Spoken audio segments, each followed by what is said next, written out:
안녕하세요. 복일교회 이명기 목사입니다. 오늘은 고린도전서 12장 묵상입니다. 1장에서 언급한 대로 고린도 교회는 은사가 풍성하여 부족함이 없었습니다. 그러나 문제는 성도들이 각기 자기가 받은 은사를 최고인 것처럼 내세우고 서로 경쟁하는 모습을 보였던 것입니다. 그 중에서도 특히 문제가 된 것은 방언이었습니다. 교인들 중에 방언 은사를 받은 사람들이 공적 예배 시간에 방언으로 말함으로 예배를 어지럽게 만들었습니다. 바울은 교회 안에서 사탄이 주는 황홀경 같은 것이 성령의 은사인 것처럼 여기지 않아야 한다고 밝혔습니다.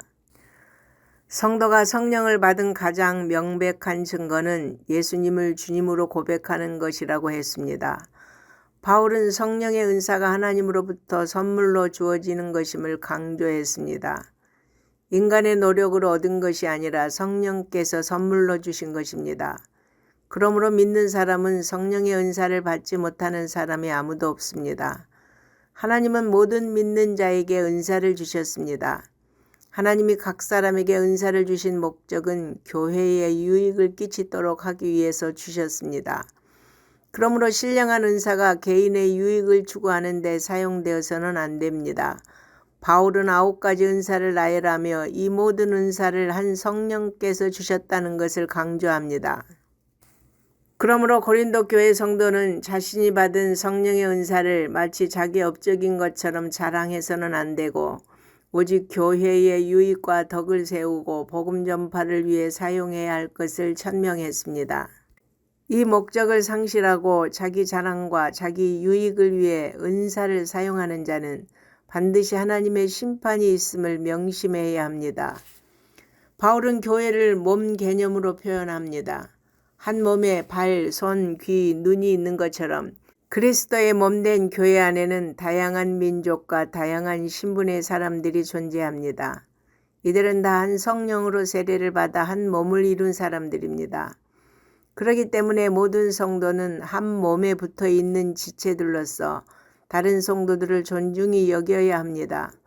만일 성도들 중 누군가 자신이 남다른 은사를 소유했다고 해서 다른 성도를 무시한다면 마치 몸의 한 부분이 다른 부분을 보고 쓸데없다고 말한 것과 같다는 것입니다. 즉 자기 자신이 자신을 무시한 것과 같은 어리석은 짓입니다. 사람의 손이 아무리 부지런하고 뛰어난 재주를 갖고 있어도 다른 지체의 도움 없이는 무용지물에 지나지 않습니다.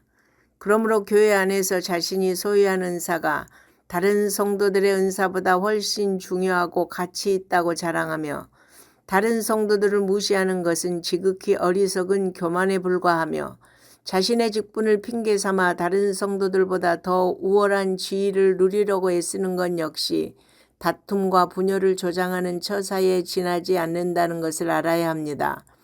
실로 성령의 은사는 어느 것 하나 쓸모없는 것이 없으며 모두가 교회를 굳게 세우고 모든 사람의 덕을 세우기 위해 성령께서 선물로 주셨다는 것을 명심해야 합니다. 바울은 사도, 선지자, 교사, 능력, 신유, 서로 돕는 것, 다스리는 것, 방언 등 초대교회 당시의 대표적인 은사와 직분을 열거하면서 교회 안에 다양한 직분과 다양한 은사가 있어서 교회가 아름다운 조화와 유기적 통일성을 이룰 수 있음을 다시 한번 강조합니다.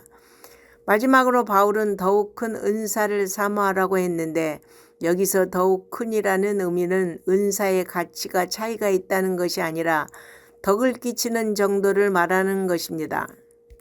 여러분, 하나님이 교회에 덕을 끼치고 복음을 위해 주신 성령의 은사를 잘못 사용하여 무리를 일으키는 어리석은 자들이 우리 주변에 너무나 많습니다. 예언한답시고 종교 무당 노릇하고 신유의 은사를 통해 자신의 욕심을 채우는 자들을 흔히 볼 수 있습니다. 그러한 자들은 사단의 하수인으로 하나님 앞에 무서운 심판을 받을 것입니다. 아무쪼록 모든 성도는 하나님의 나라와 뜻을 위해 사용하라고 주신 성령님의 선물을 오직 주님께 영광 돌리는 일에 사용할 수 있기를 바랍니다. 아멘.